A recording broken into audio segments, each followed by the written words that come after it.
राहुल द्रविड़ के बेटे रह गए ऑक्शन में अनसोल्ड।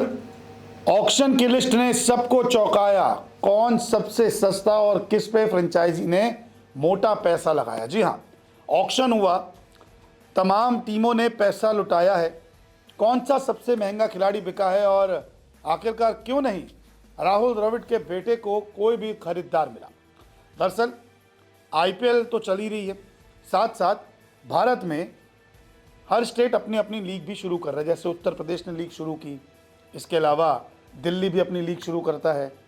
तमाम स्टेट्स जो हैं अपनी अपनी लीग्स करवा रहे हैं, जिसके लिए ऑक्शन हुआ।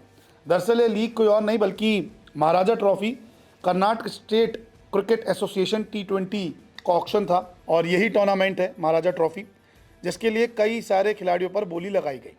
कुछ खिलाड़ियों की किस्मत तो बहुत चमकी क्योंकि मोटा पैसा खर्च किया गया, और कुछ बड़े नाम जो थे इस ऑक्शन में रह गए अनसोल्ड, जो कि बहुत चौंकाने वाला था। सर्वाधिक ऑक्शन इसमें 13,20,000 रुपये का रहा, यानी कि सबसे बड़ी बोली जो थी 13 लाख रुपए की थी।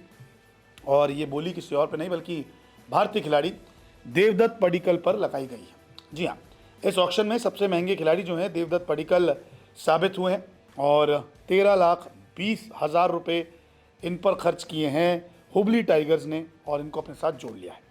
इसके अलावा आईपीएल में खेलने वाले खिलाड़ी अभिनव मनोहर और भारत के लिए खेल चुके मनीष पांडे पर दूसरी सबसे बड़ी बोली लगी। अभिनव मनोहर पर हुबली टाइगर्स ने 12,20,000 रुपये खर्च किए, तो इतने ही मैसूर वॉरियर्स ने मनीष पांडे पर खर्च किए 12,20,000 रुपये। इसके अलावा शिवमोगा लॉयंस ने तेज गेंदबाज विद्वत केवरप्पा को 10,80,000 रुपये में अपने साथ जोड़ लिया। तो ये कुछ मोटी मोटी बोली है जो इस ऑक्शन में लगाई गई है। इसके अलावा बेंगलुरु ब्लास्टर्स ने विद्याधर पाटिल को 8,30,000 रुपये में खरीदा। बेंगलोर ड्रैगन्स ने श्रेयस गोपाल को, जो आपको आईपीएल खेलते हुए नजर आए हैं, उनको 8,60,000 रुपये में खरीदा। इसके अलावा समित द्रविड़, जो राहुल द्रविड़ के बेटे हैं, इनका बड़ा नाम था इस ऑक्शन से पहले, माना जा रहा था इन पे अच्छा पैसा लगेगा, लेकिन ये रह गए अनसोल्ड, और इनके अनसोल्ड रहते ही सब चौंक गए। समित द्रविड़ को जूनियर क्रिकेट कैटेगरी में रखा गया था, लेकिन फिर भी इनको खरीदा नहीं गया। चर्चा बहुत थी, लेकिन चर्चा जो है वो चर्चा ही रह गई, इन पे खर्चा नहीं किया गया।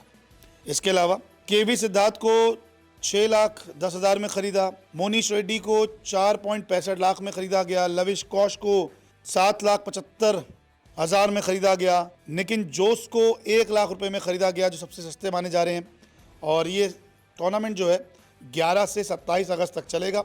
तो समित द्रविड़ पे उम्मीदें थी कि ये सबसे महंगे बिकेंगे या एक एवरेज तो बिकेंगे, लेकिन ऐसा नहीं हुआ। देवदत्त पडिक्कल ने बाजी अपने नाम की। इस बार देखते हैं कि कौन सी टीम ये टूर्नामेंट जीतती है और देवदत्त पडिक्कल, जिन पर 13 लाख रुपए से ज़्यादा पैसा खर्च किया गया है, वो क्या कमाल करते हैं। बहुत बहुत शुक्रिया इस रिपोर्ट को देखने के लिए।